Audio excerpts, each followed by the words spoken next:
Welcome to Reinventing You, a podcast of the Association for Undergraduate Education at Research Universities, which is abbreviated URU to emphasize the UERU in our name.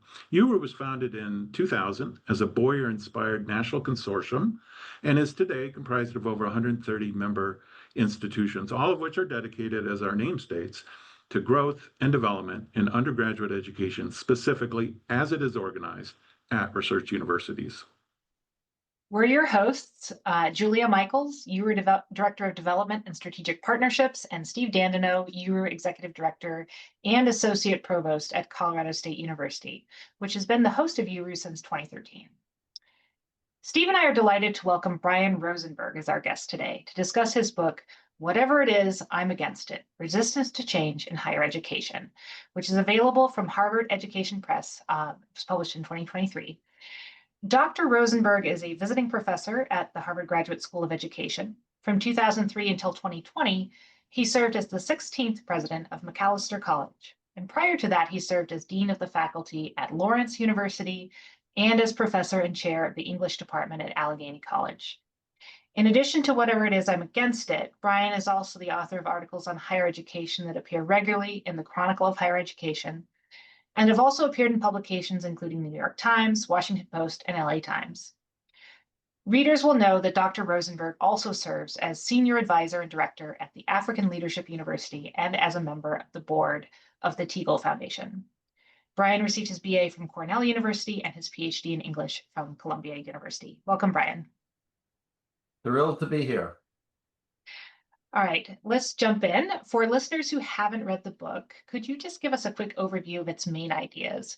What's it about and who is it really written for? So I think the book begins with a fundamental question, which is why is an industry like higher education, which is so devoted to transforming students and knowledge, finding it so difficult to transform itself? And I make the argument, first of all, that this is a moment when more than incremental change is necessary for a whole variety of reasons, when we need something that resembles a more dramatic transformation. And then I look at the impediments to it, which to me are chiefly both cultural and structural. And then I try to look a little bit more positively at the end towards some potential ways in which higher education might change and some examples of where we're seeing some change. You know, I just love this book, Brian. I do. And just your answer just now, where you reference cultural and structural factors, you sound like a sociologist, so maybe that's why I like it so much, because I'm a sociologist. But I've often referenced Andrew Delbanco's college, what it was and is and should be as a if someone asks me for a great book to read about higher education, I often refer them to that because of its concise and powerful way of articulating what the ideals are of higher education in the United States and elsewhere, all around the world, I think. But now I have a competitor. Now I'm ambivalent. I want to recommend your book too, because it's just as important to really understand well, I think, the impediments, the resistance to change, the structural and cultural resistance to change that you focus on in your book, and that you address squarely, and I would call it candidly, often humorously, as people point out, and always unflinchingly, identifying those entrenched barriers that we in higher education and maybe others too obfuscate in different ways.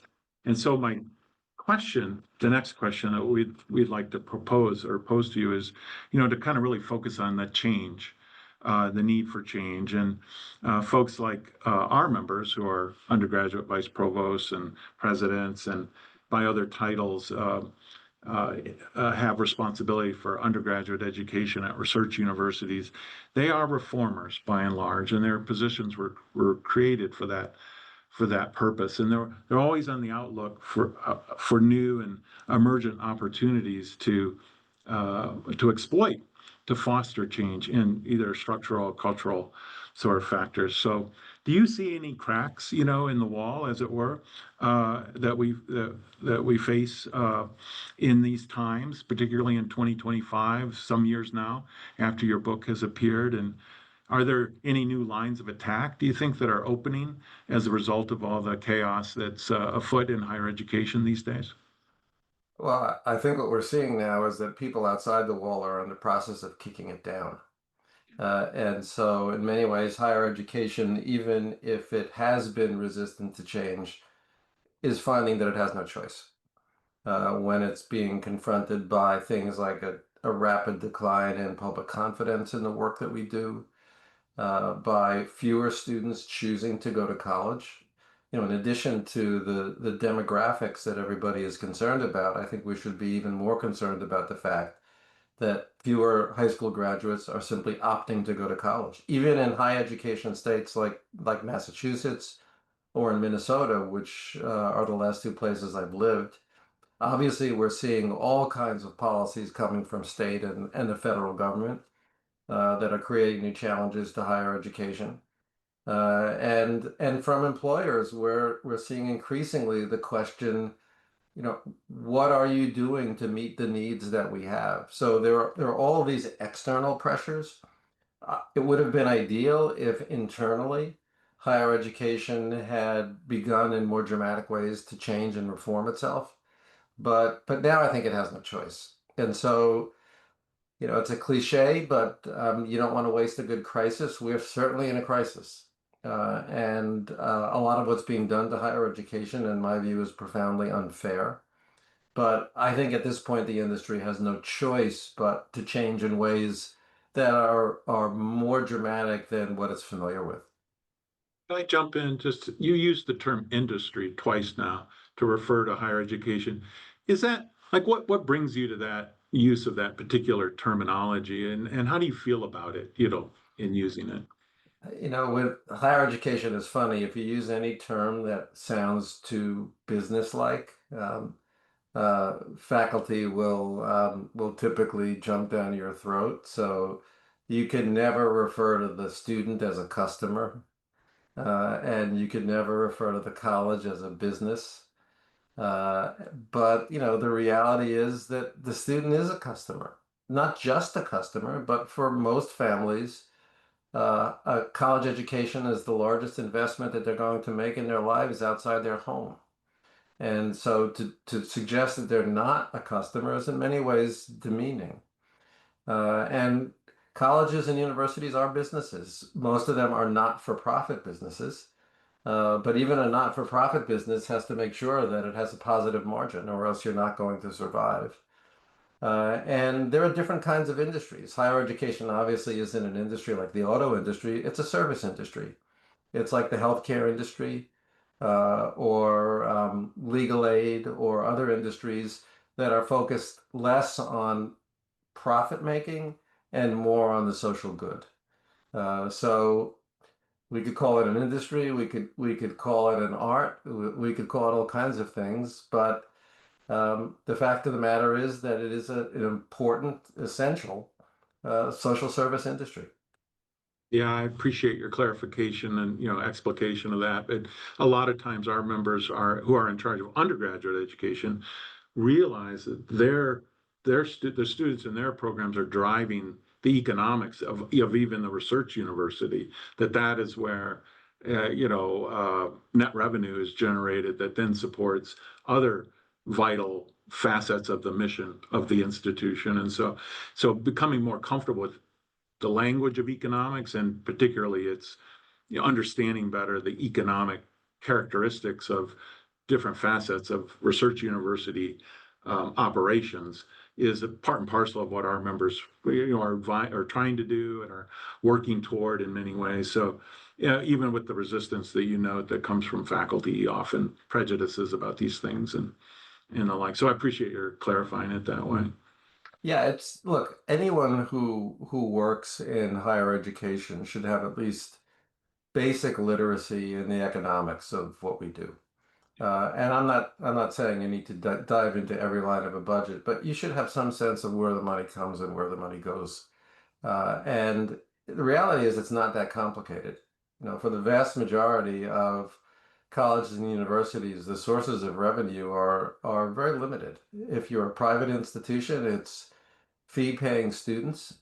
It's endowment if you have it, and it's fundraising, and maybe a little bit from your state. If you're a public institution, it's those same things, and then also some level of funding from your state. So it's not a kind of business where you have all different sources of revenue. There really are very few, and the same is true for expenses.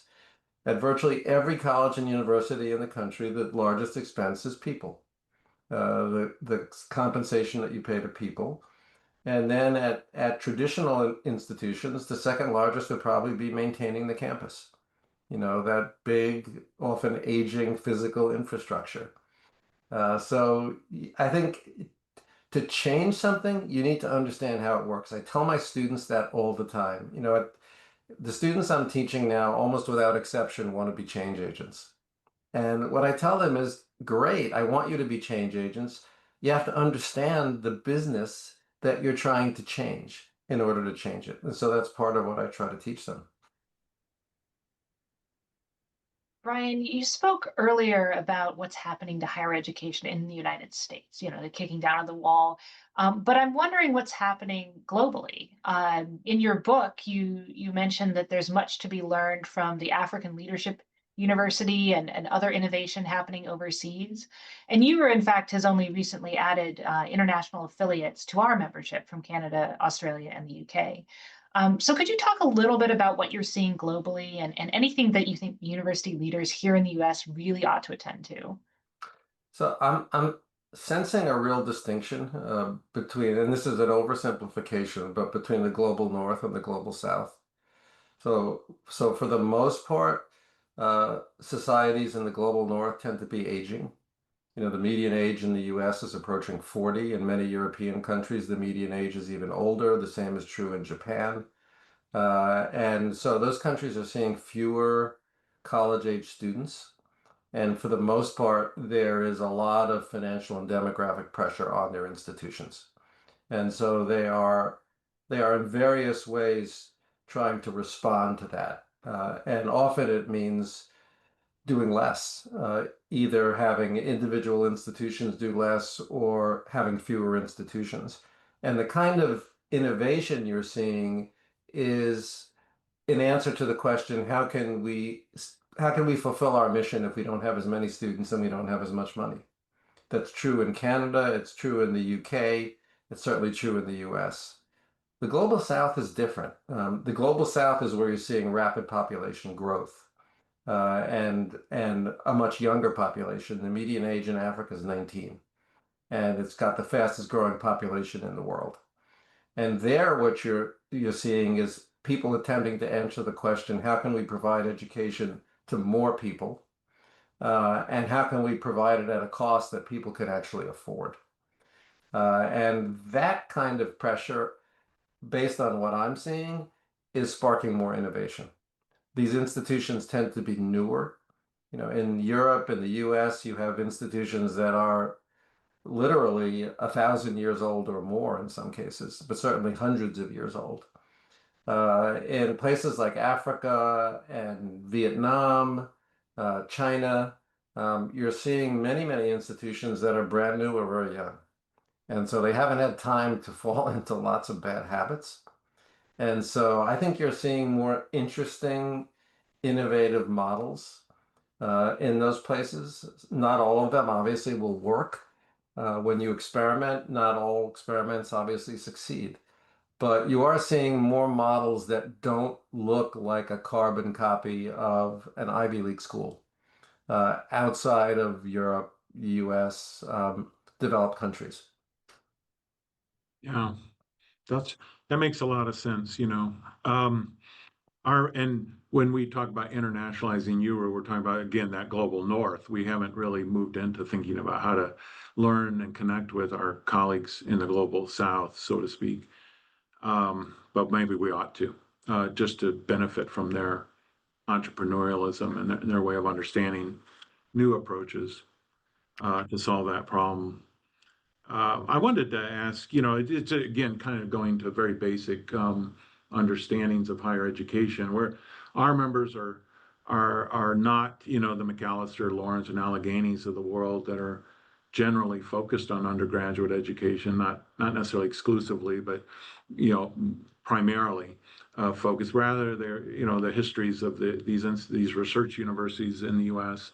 and elsewhere are focused elsewhere, and the undergraduate programs grew up somewhat secondarily or as even in ways tertiary to their principal concerns for research and graduate and professional education. Not always. Complex history varies a little bit by every institution, but the ultimate end result is that, has been the case for a long time, recognize that undergraduate students at research universities are not the principal focus of the institution.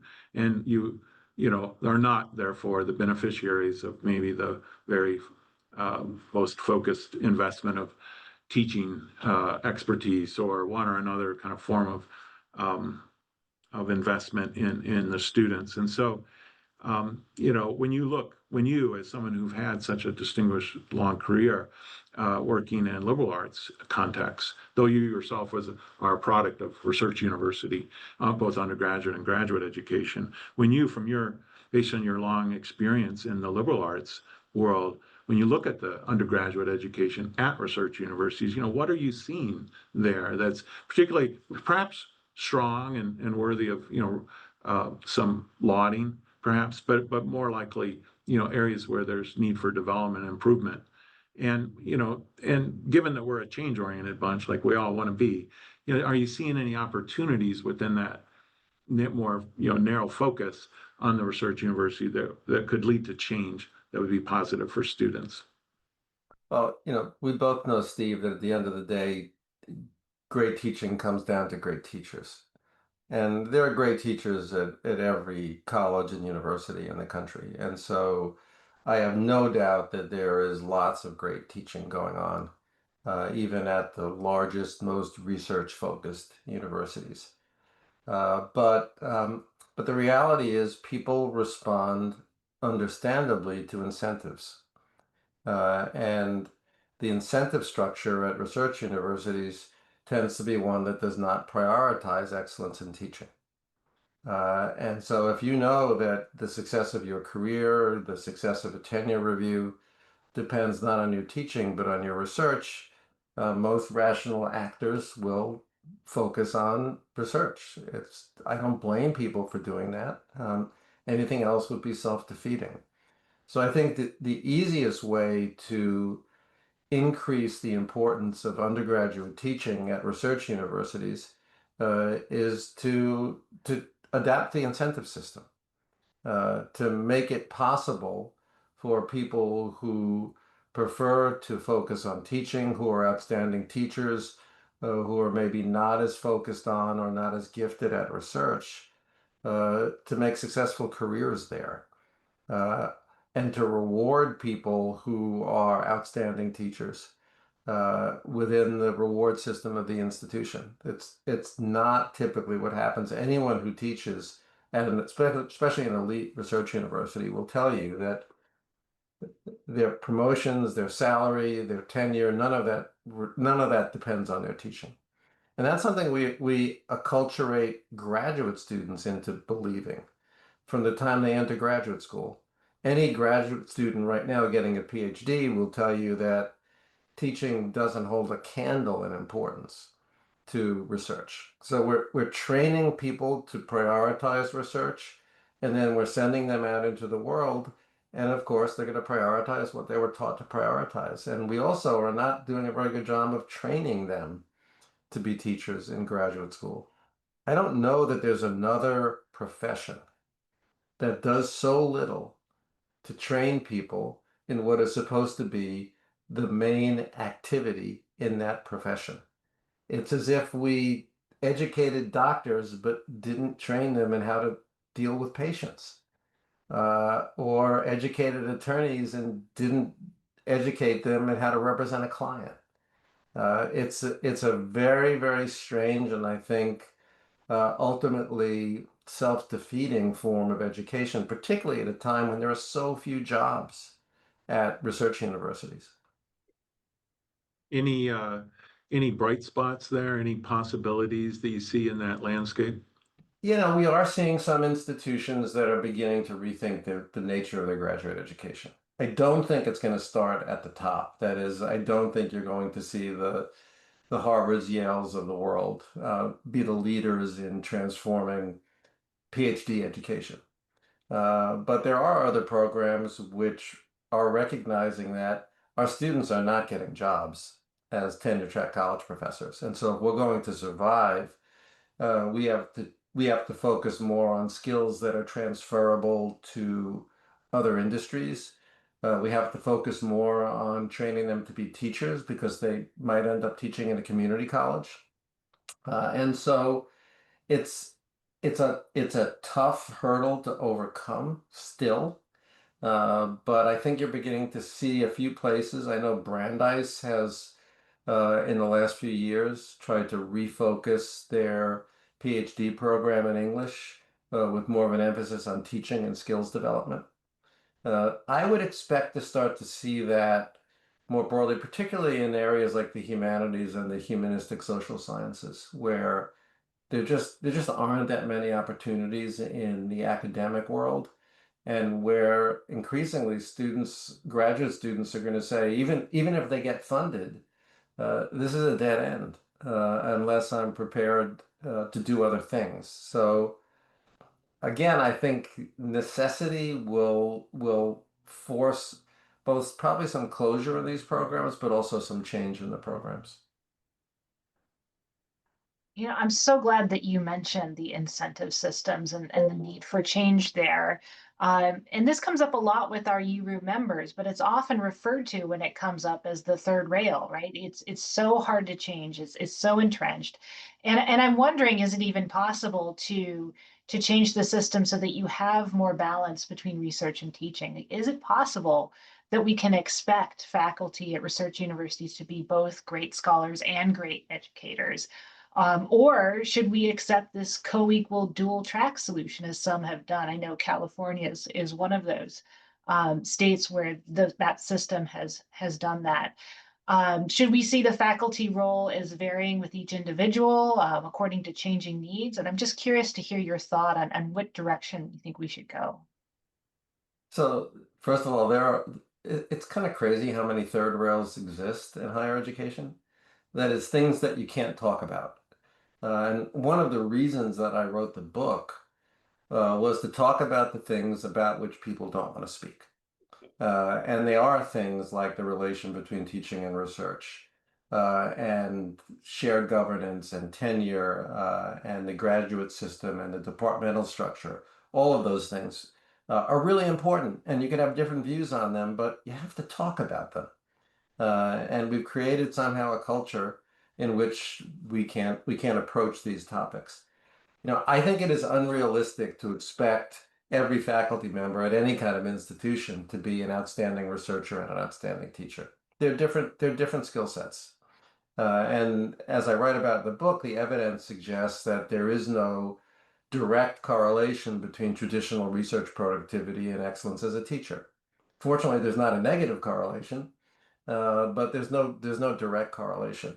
There is a correlation between strength in teaching and being full-time. And my sense is that the most practical approach to this would not be to expect everybody to be, a five-tool, five-star athlete. But as you say, to create different pathways to success and to a successful and fairly compensated career. So there are going to be some people who are sterling researchers, and we need those. We need those desperately. Uh, but they're not necessarily going to be the same people who are outstanding teachers, and we need those people too. And so I think there needs to be more flexibility in the model. And I would include even liberal arts colleges in this. I think a lot of the more selective liberal arts colleges have emulated the research university model to too great an extent. And even at Macalester, I'm not convinced that we didn't, to some degree, over prioritize research at the expense of teaching. And so there's no reason in the world why there couldn't be more flexibility at these institutions, give more career security to people who are not necessarily great researchers, but are great teachers. Doesn't mean tenure necessarily, but it can mean full-time, multi-year contracts, benefits, certain amount of job security. We shouldn't have a giant underclass of people who are non-tenure track faculty members, and in many cases, essentially gig workers who are undercompensated, don't receive benefits. Some of those people are great teachers, and they'd be even better teachers if they had full-time jobs. So I think it is being more open to more diverse pathways within particularly these large research universities. I was just thinking of Cardinal Newman. He wrote about the divergence between teaching and research how many hundreds of years ago, and yet we're still, caught up on these issues and unable to solve them properly. It goes to your main point about we don't talk about these things enough and maybe act on them and decisively in a way that goes beyond incremental change, that leads to a new system and to meet our current needs. Really appreciate this. Another dimensions of the sort of third rails, maybe we talk too much about prestige and reputational hierarchies. And you've mentioned just in our conversation, Harvard, Yale up here, and then these others down there. And that's this idea of a hierarchy of institutions, not based on wealth or not based on one or another characteristic, but prestige, a perception of honor and value that ranks us is a big part of what goes into, I think, creating is a big part of the barrier to change in our society, because we're not therefore working together, learning from each other across all the different types and levels within the hierarchy that exists, and otherwise, recognizing and rewarding the kind of excellence that exists at all levels, both at the very highest, so to speak, and on the more margins of a system that is so large after all and serves so many people. And I wondered, as you're thinking about this hierarchy, which I thought you described, expertly and movingly and with humor in the book, has it changed at all? Are you seeing any flexibility under our crisis conditions, under all this chaos that's been fomented of late in higher education? Is there opportunity for us to move past these kind of rigidities so that we can work better together and learn from each other? The short answer is yes. And again, this is an instance in which a crisis can create an opportunity. If you had asked me 2 or 3 years ago, and I might even have said this in the book, can anything be done that would shake the reputation of Harvard University, I probably would have said no. And, just now look at the last couple of years and how much of the public distrust of higher education is really based upon not the distrust of their local community college or the distrust of their local liberal arts college, but their distrust of the elites. And it's become the major dividing line in our society right now. College educated and non-college educated, and unfortunately, too many people associate all of higher education with those small group of elites. I think it creates an opportunity for community colleges, for regional publics, for small liberal arts colleges to tell a different story. We are not rejecting 95% of our applicants.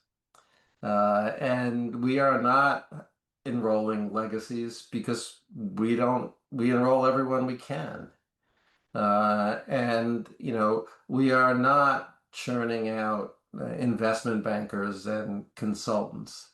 That's not our work. Our work is to educate the people, and we're creating more social mobility. We're not just replicating privilege.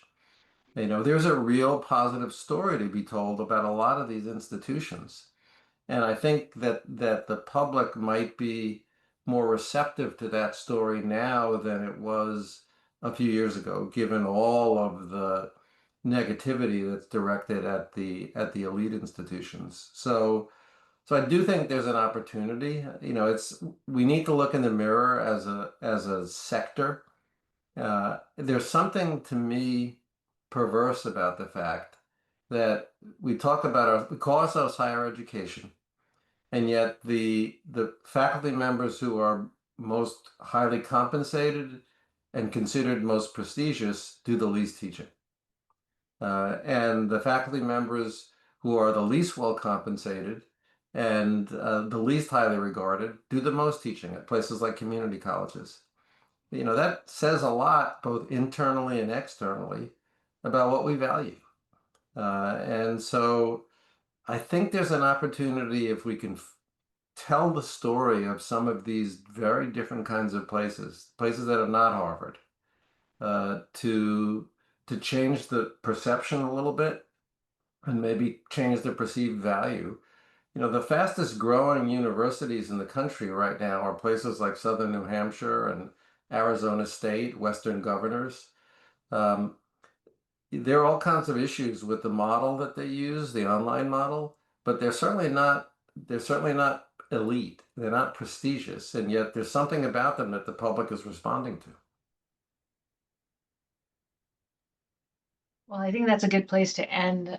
Thank you so much, Brian. We appreciate you talking with us about your book, which our entire Euro board and home office have read. And we hope this conversation helps our members think more critically about how they can contribute to redesigning the undergraduate experience for the future. URU members can log into MyURU to hear 2 additional questions and some concluding discussion for UVPs and their colleagues.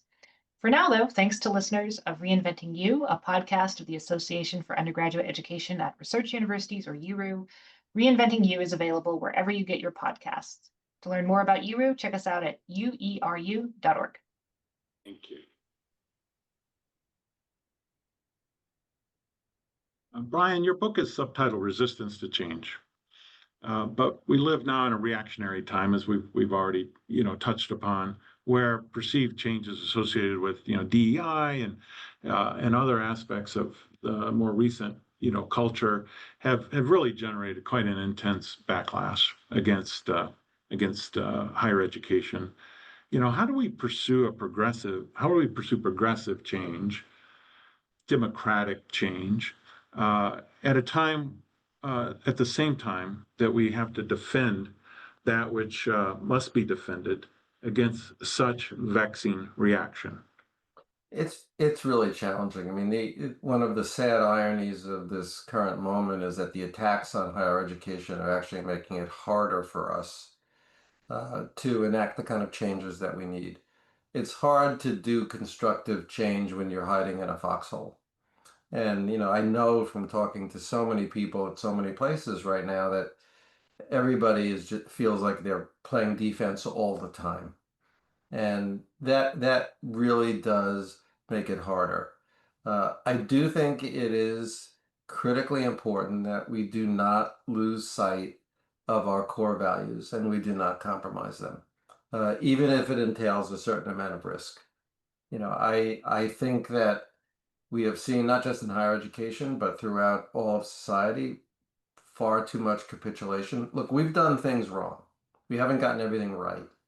I think even though I believe that the incentives behind a lot of diversity, equity, and inclusion programs were exactly right, we haven't carried them out perfectly, and there are problems, and there are things that need to be fixed.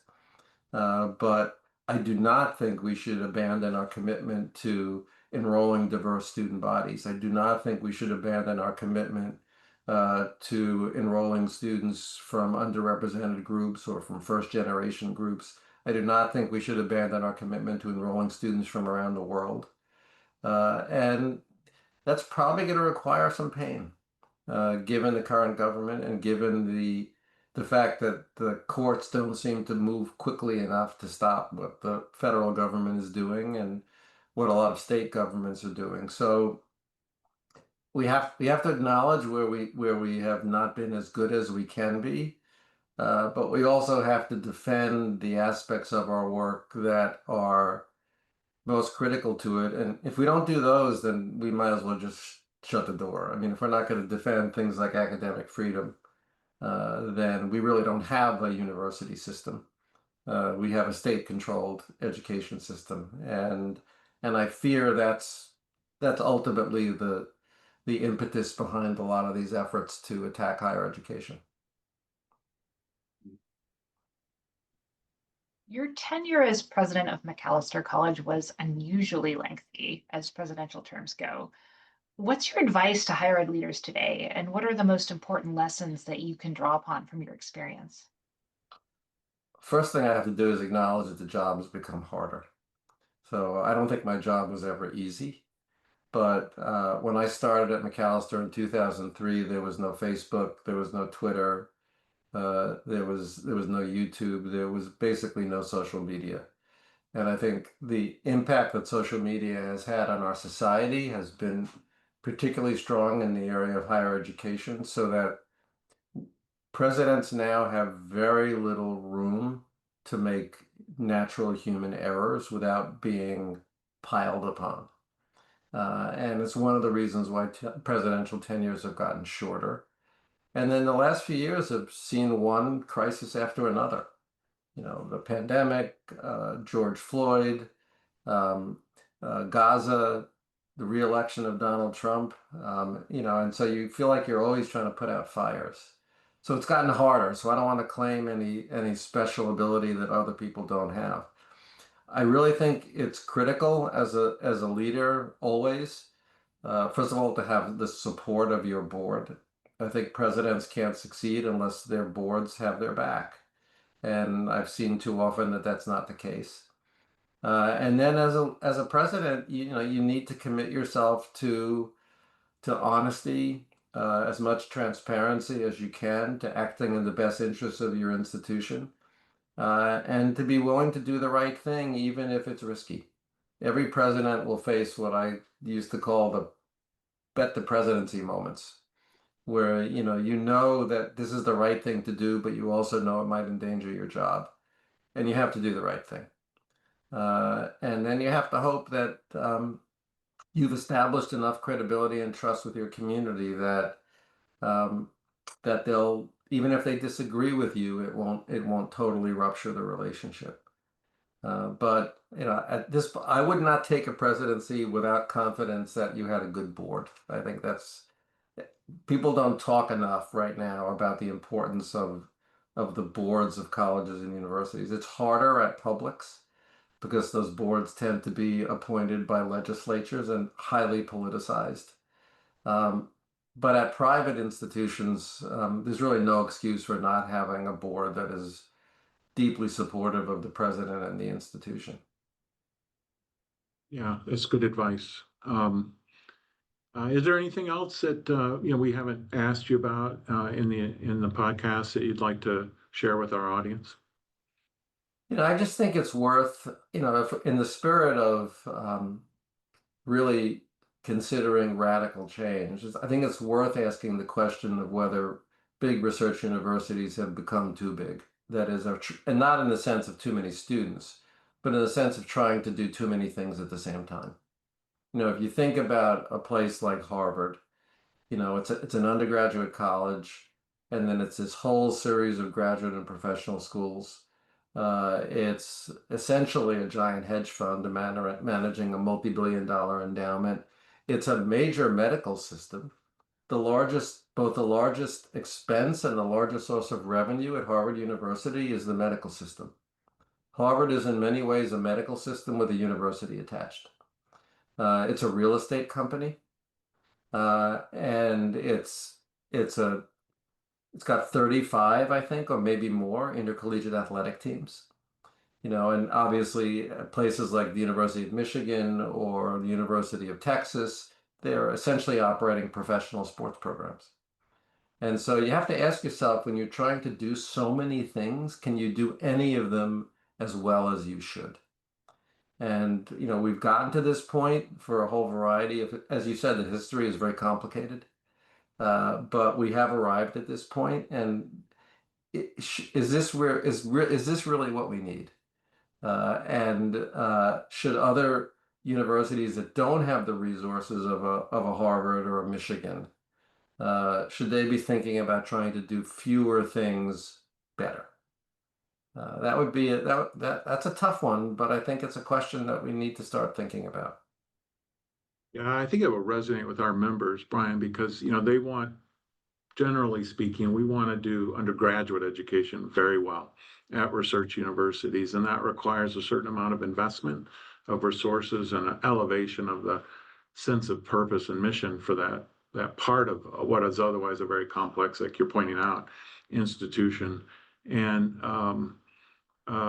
maybe these times that we live in will provide a context for us to reevaluate the importance of undergraduate education and those students and their communities, their families, their prospects, what they contribute to the United States and other societies around the world. And let's hope that I think I could say for our members, I speak on their behalf with this simple point. Let's hope that that's the case and that we have such an opportunity for a reevaluation of the importance of those millions of students who attend the nation's largest institutions of higher learning. Yeah, I certainly hope so. Thank you. Thank you, My Brian. pleasure.